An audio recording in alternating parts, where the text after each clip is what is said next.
Salut les matrus, salut les supporters des Verts, j'espère que vous allez bien, que vous avez passé un bon week-end malgré tout. Moi en tout cas ça a bof parce que les Verts ils ont perdu du coup 3-0 à Geoffroy Guichard dans un stade plein, archi plein avec des supporters franchement exceptionnels, voilà. Bon, dans la vidéo je vais tout simplement parler un peu du match, de comment ça s'est passé, de mon ressenti, de mes tops, de mes flops, même s'il y a même encore avec un peu de recul, il n'y a pas beaucoup de top, hein, voilà, franchement. J'en reviendrai après. On parlera du classement et on parlera des possibilités de ce qui peut se passer prochainement, voilà. Donc, premièrement, pour commencer, on va rappeler un peu les buteurs. Donc, les Verts, enfin, on va parler un peu du match. La première mi-temps est plutôt bonne du côté vert. Voilà, franchement, les Verts sont dominateurs, ont la possession, font une très bonne première mi-temps. Franchement, rien à redire là-dessus, voilà.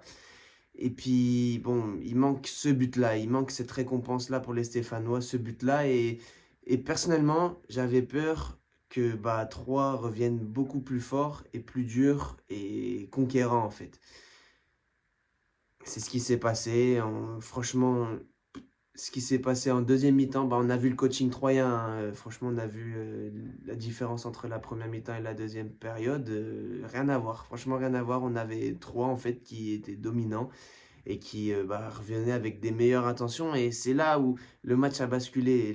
Ils sont revenus, les Verts, je pense, un peu moins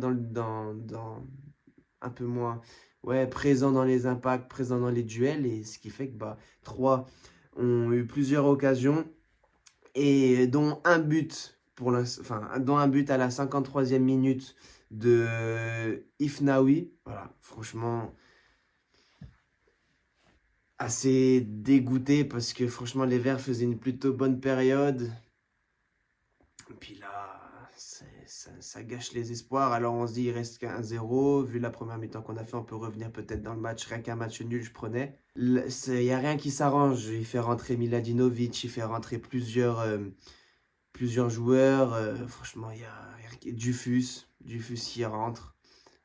Très tôt dans le match aussi, parce que David Ashvili s'est blessé aussi, ça j'ai oublié de dire, pardon, en première mi-temps, David Ashvili s'est blessé, et Lamba s'est blessé aussi, enfin bref, hécatombe, voilà, Dufus aurait pu prouver sur plus de 60 minutes de jeu, mais qui a rien montré, du coup, voilà, c'est déçu, parce que j'aime beaucoup ce joueur, je pense qu'il a une attache au club, mais il a rien montré, en fait, l'équipe a rien montré, bref, pour finir, donc après ce but, 3 toujours aussi présent dans les duels. Et puis à la 89e minute, sur une enfin, une perte de balle de Miladinovic au niveau du milieu de terrain. Ben Tayeb qui récupère le ballon et qui voit que l'Arseneur est avancé, ou voilà, bref, il frappe l'Arseneur. Alors là, j'ai beau des fois lui dire merci parce que voilà, mais là je lui en veux tellement. La balle passe clairement en fait à côté de lui. Je sais pas ce qu'il fait. Il se mélange les pinceaux dans ses pieds. Il tombe, il n'arrive pas à arrêter le ballon. Catastrophique. On perd l'espoir de revenir au match nul. Après, c'était la 89e. Je pense que les Verts avaient un peu lâché aussi. Mais donc voilà, c'est assez décevant. L'Arseneur m'a déçu. Et c'est pas fini. Il reste un but à la 96e. But de Tourbet qui venait de rentrer. Sacré joueur, hein, franchement, voilà, il a de l'avenir. Et puis, ses buts, hein, il reçoit une passe au niveau gauche, quand on regarde la cage, au niveau de gauche de la cage, en une touche, but. L'Arseneur, là aussi, je pense qu'il peut se coucher, essayer de faire quelque chose. Ça se voyait que dans quand il a voulu arrêter le ballon, il a fait aucun effort en fait. Il tombe pour faire genre, mais il aurait pu au moins essayer d'arrêter. Là, il n'y avait pas d'envie. Il n'y avait pas d'envie. Donc moi, ce qui se passe là dans ma tête, c'est comment c'est possible de passer de 9 matchs sans défaite à 2 matchs perdus contre le dernier de Ligue 2, enfin qui était le dernier de Ligue 2, et le premier. Comment c'est possible de passer franchement, moi j'ai une suspicion, j'ai quelque chose que j'ai dans la tête. Je pense que, en fait, les joueurs s'en foutent du club, en fait, s'en foutent des supporters et ils préfèrent jouer pour eux que pour le club et essayer de faire quelque chose ensemble. Parce que c'est pas possible, je ne comprends pas comment c'est possible de perdre 2 matchs d'affilée avec autant de matchs sans défaite depuis le début de Philippe Montagné. Donc je pense que Philippe Montagné avait tenté un peu de camoufler les choses, d'essayer de faire en sorte qu'on recroie un peu à cette équipe-là stéphanoise. Mais là, les Verts, ils ont complètement lâché le club. Pas le coach, mais le club. Je pense que c'est ça, hein. Le truc qui me fait peur, bon, on en reviendra par la suite, mais c'est les barrages. On n'en est pas encore là dans la vidéo, ça va arriver, vous inquiétez pas. Désolé d'être un peu sur ce rythme un peu monotone, mais je suis vraiment déçu, j'arrive pas, j'ai peur. Voilà, il reste 2 matchs. Donc, voilà, je pense que les joueurs ont lâché le club et que va falloir s'en séparer cet été, hein, parce que franchement, je n'ai pas envie de Stassin. Voilà, Cardona, c'est une fraude. Cardona, franchement, mais Cardona sur. Ah, ah non, là, je suis. Cardona, j'adore ce joueur, mais qu'est-ce qui me déçoit. Il fait une première mi-temps plutôt bonne. Franchement, je pense que c'était le meilleur de cette première mi-temps. Et puis, bref, je suis déçu. J'espérais vraiment faire un résultat parce que, en plus, voilà, mais j'en reviendrai. Le Mans a fait match nul, donc ils ont un point de plus que nous. Bref, on va passer directement au classement sans plus tarder, voilà, avant de tout simplement parler des résultats des autres clubs. Voilà, on va mettre d'abord le classement juste là, comme d'habitude. Moi, je me le mets juste ici sous les yeux, comme ça je vois tout bien.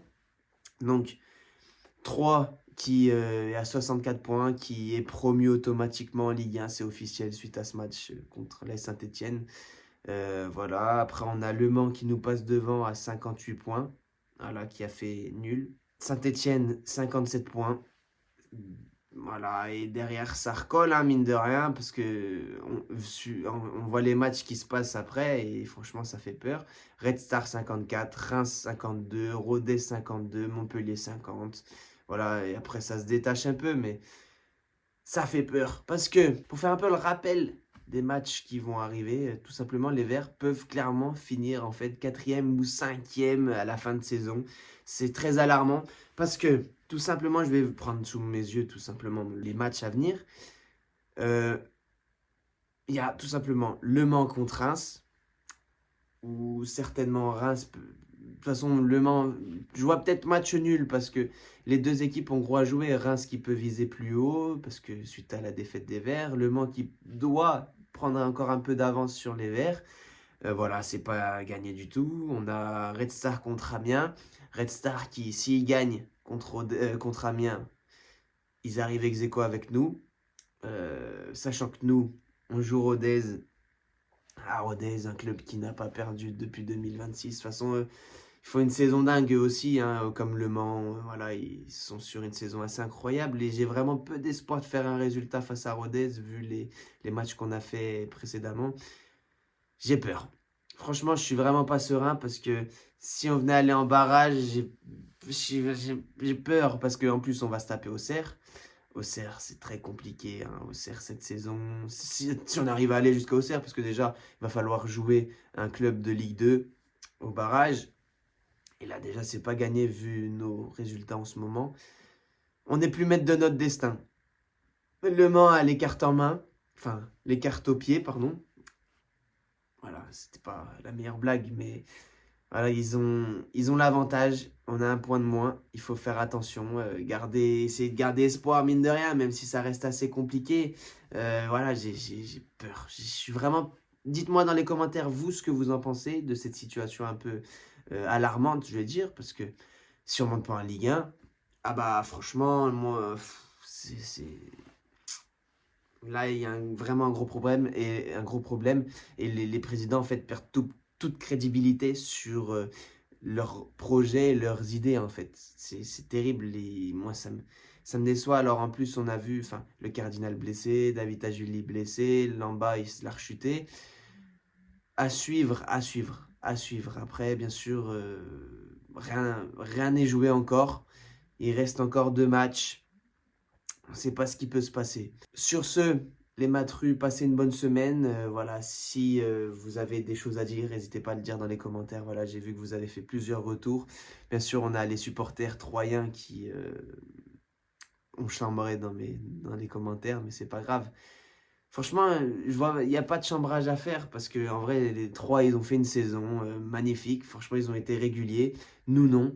Voilà, il n'y a rien à redire. Franchement, bravo à 3. C'est pas l'arbitrage, même si parfois l'arbitrage a été un peu douteux, mais ils ont, même mis à part l'arbitrage, ils ont mérité de gagner en fait, parce que nous, ça a été vraiment catastrophique. Sur ce, les matrus, j'espère que cette vidéo vous aura plu, même si elle n'est pas joyeuse. On espère que contre Rodez, on peut avoir un sursaut d'espoir. Voilà, on ne sait pas, je vous ferai l'avant-match jeudi comme d'habitude. Sur ce, passez une bonne semaine, essayez de porter chance au vert pour une préparation maximale contre Rodez. Et voilà, bonne semaine, et on n'oublie pas, même si c'est compliqué en ce moment, on a perdu espoir. Allez les verts!